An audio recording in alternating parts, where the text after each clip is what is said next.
Olá, povo de Deus, quinta-feira, 18 de janeiro de 2024, segunda semana do tempo comum. A nossa reflexão de hoje é a partir do primeiro livro de Samuel 18, 6 a 9, a 19, 1, 7. E Marcos 3, 7, 12. Naqueles dias, quando Davi voltou, depois de ter matado o filisteu, as mulheres de todas as cidades de Israel saíram ao encontro do rei Saul, dançando e cantando alegremente, ao som de tamborins e símbolos. E enquanto dançavam, diziam em coro: Saul matou 1000, mas Davi matou 10.000. Saul ficou muito encolerizado com isto, não gostou nada da canção, dizendo: a Davi deram 10.000 e a mim somente 1.000. Que lhe falta ainda senão a realeza? E a partir daquele dia não olhou mais para Davi com bons olhos. Saul falou a Jonatas, seu filho, e a todos os servos sobre a intenção de matar Davi. Mas Jonatas, filho de Saul, amava profundamente Davi e preveniu a respeito disso, dizendo: Saul, meu pai, procura matar-te. Portanto, toma cuidado amanhã de manhã e fica oculto em um esconderijo. Eu mesmo sairei em companhia de meu pai no campo, onde estiveres, e lhe falarei de ti para ver o que ele diz, e depois te avisarei de tudo o que eu souber. Então Jonatas falou bem de Davi a Saul, seu pai, e acrescentou: não faças mal algum ao teu servo, Davi, porque ele nunca te ofendeu. Ao contrário, o que ele tem feito foi muito proveitoso para ti. Arriscou a sua vida matando o filisteu, e o Senhor deu uma grande vitória a todo Israel. Tu mesmo foste testemunha e te alegraste. Por que então pecarias derramando sangue inocente e mandando matar Davi sem motivo? Saul, ouvindo isso e aplacado com as razões de Jonatas, jurou: pela vida do Senhor ele não será morto. Então Jonatas chamou Davi e contou-lhe tudo isto. Levou-o em seguida a Saul para que ele retomasse o seu lugar como antes. Os grandes personagens bíblicos são cercados sempre de inúmeras histórias, nem sempre conectadas por uma lógica férrea. Na maioria são narrativas autônomas, colocadas numa sequência decidida pelo narrador final.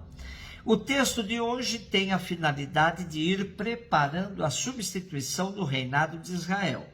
A façanha de ter matado Golias, o gigante filisteu, rendeu a Davi muitas glórias, que acabaram por despertar a inveja do rei guerreiro Saul.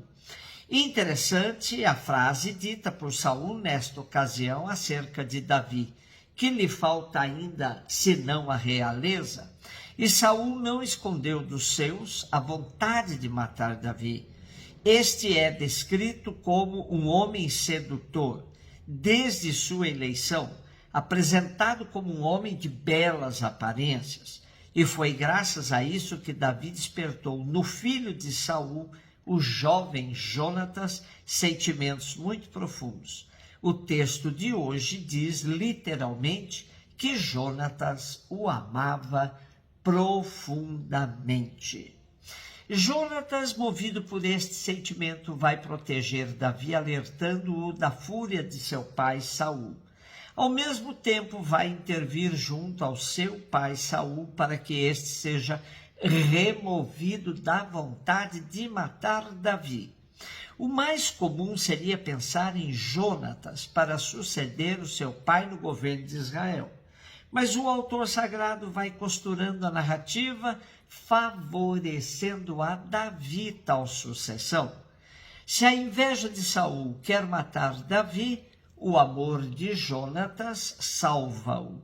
Há grandes males e grandes bens que passam pelas nossas paixões, e Deus pode atuar por meio delas. Marcos 3, de 7 a 12. Jesus se retirou para a beira-mar, junto com seus discípulos. Muita gente da Galiléia o seguia, e também muita gente da Judéia, de Jerusalém, da Idumeia, do outro lado do Jordão, dos territórios de Tiro e Sidônia. Foi até Jesus porque tinham ouvido falar de tudo o que ele fazia. Então Jesus pediu aos discípulos que lhe providenciasse uma barca por causa da multidão, para que não o comprimisse. Com efeito, Jesus tinha curado muitas pessoas e todos os que sofriam de algum mal jogavam-se sobre ele para tocá-lo. Vendo Jesus, os espíritos maus caíam aos seus pés, gritando: Tu és o Filho de Deus. Mas Jesus ordenava severamente para não dizerem quem ele era. Nosso texto de hoje começa com uma frase bem sugestiva. Jesus se retirou para a beira do mar junto com seus discípulos. De fato, retirou-se, pois até agora estava no olho do furacão das autoridades religiosas judaicas. Porém, esse ambiente se revelava muito tóxico e Jesus procurou outro espaço bem familiar aos seus discípulos, beira-mar. Retirou-se, mas continuava a ser o centro das atenções na época. Não importa onde Jesus estivesse, ele continuava a atrair os pobres e enfermos para junto deles, pois significava uma possibilidade de superação, de recuperação da dignidade. Jesus não precisava de lugar sagrado para atuar, pois ele já se constituía na presença do reino. Jesus sabia que nem todos que dele se aproximavam o faziam por suas palavras, por seus ensinamentos. Era pela situação de carência mesmo, mas sua prática libertadora vai ensinando aos seus discípulos uma nova pedagogia, ação gratuita e misericordiosa. Vendo Jesus, os espíritos maus caíam a seus pés, gritando: Tu és o Filho de Deus. Impressionante como os evangelhos nos relatam a fé dos demônios. Eles tinham a certeza da divindade de Jesus, mas não se convertiam frente a isso. Em Tiago 2,19, lemos: Você crê que existe um só Deus? Muito bem. Até mesmo os demônios creem e tremem.